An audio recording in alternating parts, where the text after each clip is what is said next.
Why do you do what you do now? That's a very good question. I'm not a philanthropist. I don't do it from a philanthropic point of view. I do it because I think that if you have a large platform and you're a man and you're afraid to tell the truth, then you're a coward. So I do it for myself. I help all the people who come to me and say, you've helped all these people, or you've helped me, or you've done these amazing things for society. That's great. But I don't see it philanthropic. I think it would be unfair and disingenuous for me to sit here and say, I'm trying to save the world. I know I have a platform and I know what the truth is, and I'm not a coward, and I'm glad that I am helping people. And I think that's very important. And I think that God's light is truth. And the more you spread the truth, the harder it is for demons to control us all. And I also believe that raw action solves everything. I think that, just as you said, I just got up and started working and just started the pod. Raw action solves everything. So I believe if you have an objective, you should attack it, absolutely. But I do it because I think it. I think these things and people listen to me, so I will say them. And I know I'm punished for that, but I don't see the alternative. I think I would be a coward to sit and say, well, I think these things, but I shouldn't say it because it's going to upset XYZ, the Matrix, as we've seen it does. But could I live with myself as a coward? I don't think so. So if people are going to listen to me and I'm going to talk, I'm going to tell them exactly what I believe and think and exactly what is true. And that's why I do it. And I'm glad I'm helping people. What's interesting is, I guess maybe I am a good person now. Because if I was saying things that I believed hurt people, I don't think I'd do it. Now, if you want to get deeper down the rabbit hole, would I believe the things I believe and think the things I think if they were detrimental and they hurt people? Probably not. But if I was saying things that I thought genuinely was damaging society, I'd be a lot more likely to be quiet. It's actually quite an interesting thought experiment for me to understand how I'd have a worldview, which I believe propagating would damage society. I can't work that one out exactly. However, I know I'm helping people. I know I'm helping society. I know I'm helping individuals. I'm damaging the Matrix, but I'm helping individuals because there's no light without dark. So if you help individualism, you're damaging collectivism.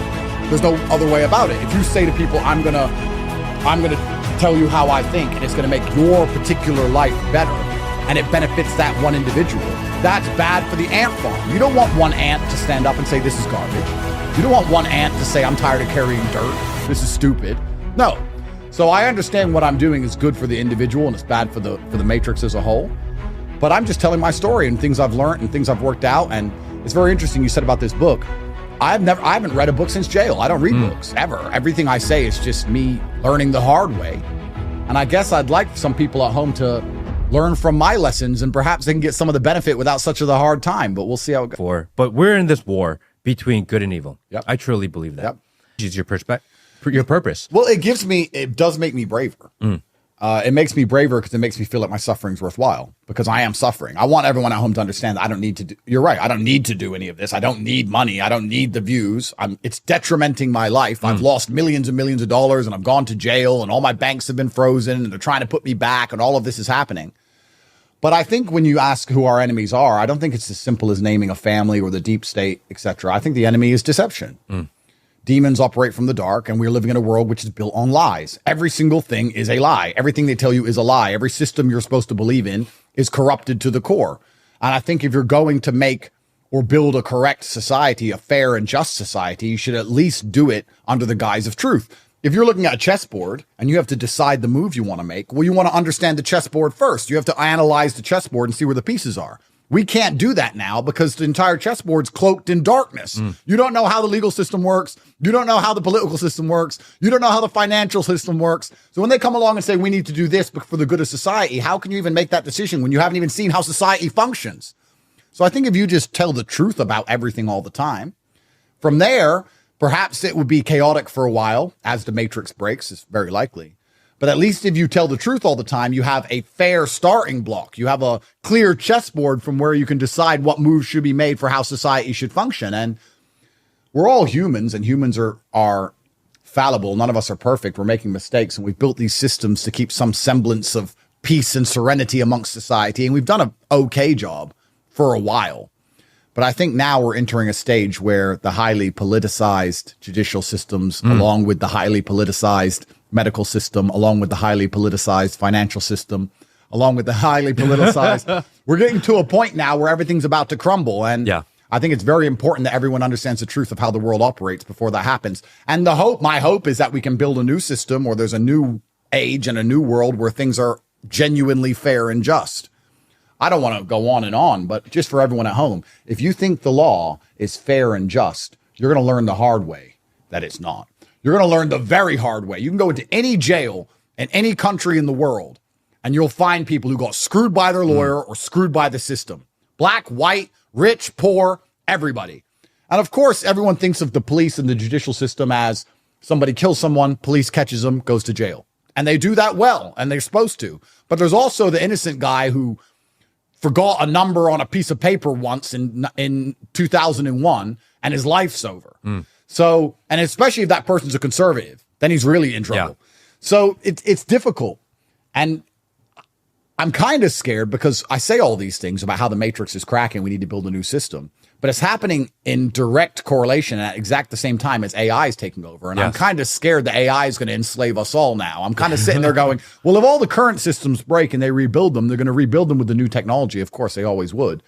Is this new technology going to be used for our benefit or to perma-enslave us? It's kind of the report. We're all going to jail before you even do anything. The AI bot is going to scan your entire personality profile, everything you've ever said, the way you drive your car, the things you say in private, and they're going to come together with this report, and they're going to say, look, this person drives their car too fast, they're reckless, they got too many girlfriends, they're out here spreading testosterone all over the place, I don't like the things he's saying, he's physically large, he could be considered a danger, arrest him anyway. Minority reports coming for all of us. We're all going to jail, especially if you're a man. If you're a man, you're only this far from jail anyway. At all times. At all times, bro. Yeah. If you got a dick, you're going to jail.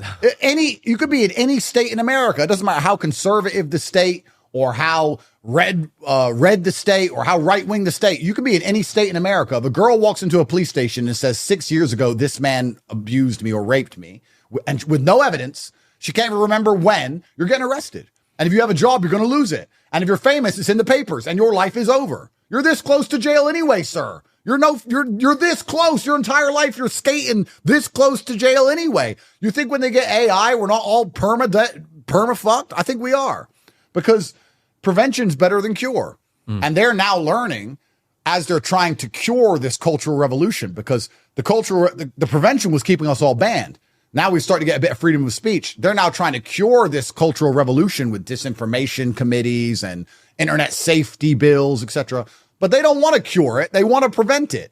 And I'm guarantee whatever systems come next, especially if AI is involved, they're not going to allow us to ever have any semblance of, bro, why would they? Any semblance of freedom.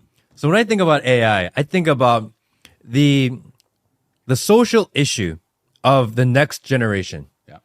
Will be human rights for artificial robots. Oh, bro, we're so toast. I don't even have solutions, bro. We're so toast. Because if you think about it right now, if you ask anyone that's maybe in their 60s, 70s, and you said, hey, the social issue of our time in 2024 will be men can be women, women can be men. People are like, that's crazy. That doesn't make any sense. If you ask the previous generation. If you ask people now what the next human rights for robots, they're like, that's crazy. But if you think about it, eventually, one of your children may have a robot. You'll have a robot if they will do your dishes and do all this. I have one of them. You get what does the dishes? Eventually, we're all going to have one, right?